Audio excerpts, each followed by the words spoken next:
Terima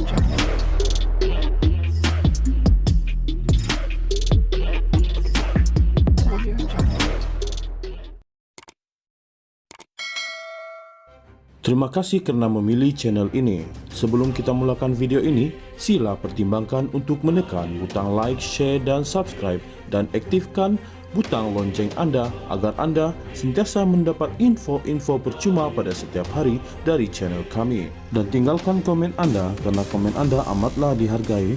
Terima kasih. Datuk Seri Najib Razak kekal sebagai Ahli Parlimen Pekan walaupun dia menjalani hukuman di penjara Kajang selepas didapati bersalah dalam kes penyelewengan RM42 juta dana SRC International Sdn Bhd.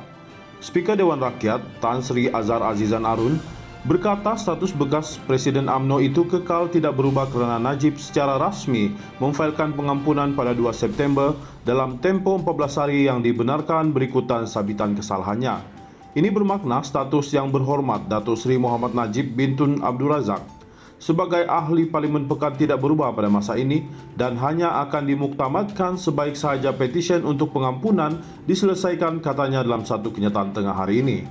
Terdahulu, media melaporkan Azhar berkata status bekas Perdana Menteri itu akan diketahui hari ini sama ada kekal sebagai Ahli Parlimen Pekan atau tidak. Status Datuk Seri Najib Razak sebagai MP berakhir esok. Saya akan keluarkan kenyataan hari ini, katanya kepada pemberita selepas menghadiri Simposium Perubahan Iklim 2022 di Parlimen di Kuala Lumpur hari ini 5 September 2022. 24 Ogos lalu, Azhar berkata Najib mungkin kehilangan status sebagai Ahli Parlimen Pekan dalam tempoh 14 hari secara automatik sekiranya tiada prosedur lain, mahkamah dimulakan atau pengampunan diraja diberikan dalam tempoh itu.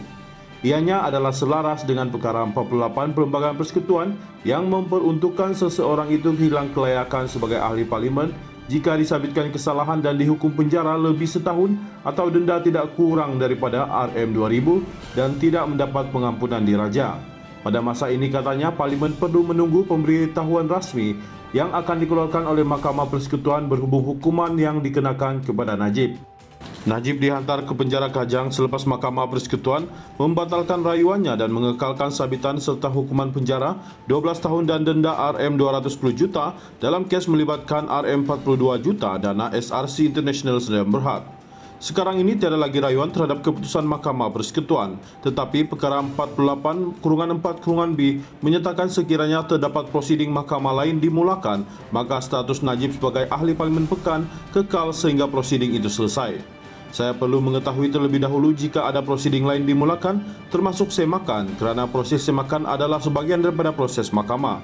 Jika ada dan Najib memfailkan semakan dalam tempoh 14 hari, maka status Ahli Parlimen Pekan akan kekal sehingga prosiding itu tamat. Pada masa sama, perkara 48 menyatakan sekiranya terdapat permintaan pengampunan diraja dalam tempoh 14 hari, maka statusnya kekal sehingga proses pengampunan diraja selesai, kata Azhar.